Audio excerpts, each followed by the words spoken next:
Okay, we're going to make some more marks today. Fred, can I just have that pen on my marker? Thank you. If you just move back, you can sit here if you're quiet, and we'll do some making marks. Okay, Fred, I'll just move you a little bit more. There. I've been thinking about talking of ways to do art cheaply, so that we don't have to rush out to the art store and buy a bunch of supplies, but we can actually find things around the house that we have already that we can use just to limber up, to do some practice work, and get ourselves in a place where we can actually learn something. One good thing everybody, or most people have yet, maybe, is a phone book. The good thing about a phone book is it has already guides for practicing your straight lines. Not that you have to stick with straight lines. But you've got all this free paper, and you can do whatever you like. But it's good to warm up before we start making marks intentionally. So as we talked last time, this is a good way to train the hand to connect and go where we want it to go. Our hand isn't very good at that unless we practice, or most people's aren't. Now, see, I missed again. And when you do doodles, you can actually turn them into things. We can make this a ball, and we can make a shadow there so that it actually looks like it's something. Or what else could we do with a circle? Well,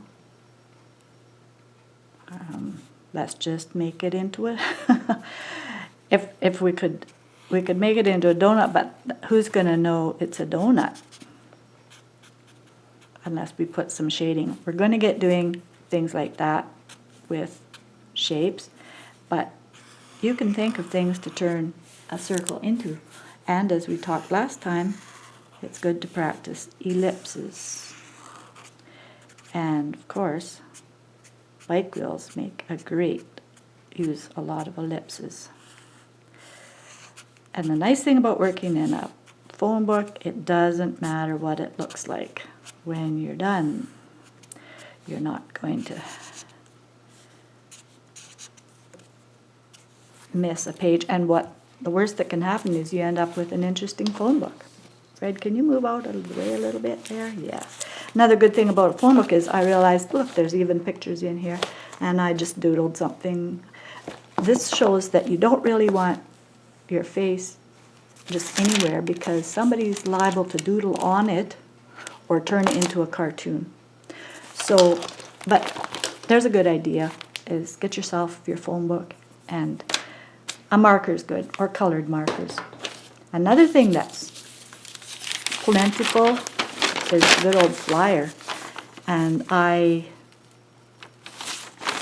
noticed the broccoli has some good shapes, if I can show it here. The broccoli has some good shapes. So I just doodled some broccoli. I got out my paints and filled them in, just to make it easier to see. And I like the lemons. If I can get that on there. I like the bag of lemons. So I did the bag of lemons, and I got out my paints for that too. Now, acrylic paint would work really well on this because it covers so well. These are just water paints and watercolor paints, so they don't cover. But I'm not trying to do a masterpiece, so anyway, more free paper, and you can even just do it with markers if you like. I guess I did use a jelly roll pen. I can't remember. I think that's what it's called. But I see on this side, this would also be good, the watermelons. And there's something else that a person could try. I just want to make sure I have this in the camera properly. Okay. I'll just do it right beside it here. We call it contour drawing. And what we do is we look at something very carefully, study it, and then without looking at what our pen is doing, we make like we're a little fly, and we follow the edge, that's why it's called a contour, of what we're trying to draw. you can be sure it's not going to come out like like the photograph, but you still are training your eye and your hand to follow what your eye is seeing. And you try very hard not to look at what you're drawing. And don't worry what it looks like. Don't be in a hurry, and don't cheat. If you do, you're just ending up drawing. I happen to get kind of it. Doesn't always work that way. If you want to look and see, if you come to a stopping point, you can stop and then don't look again and follow along the contour without looking at your drawing and try and go in the same angle. Well, I kind of did, didn't I?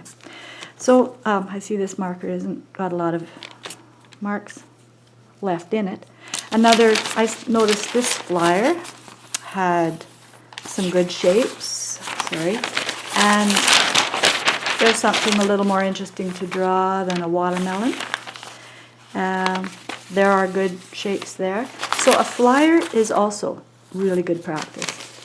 Something else I do is I go to a secondhand store and buy a cheap cookbook. There are piles of cookbooks.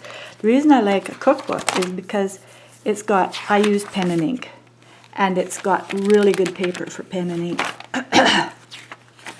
So I just do, actually, you might even know who that is. I was listening to the CD, and so I drew what was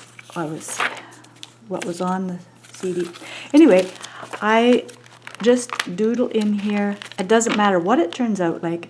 I have got a free book, and then now I still have a cookbook, but I also have a sketchbook. Now, this cost about 25 cents or 50 cents, I don't remember which.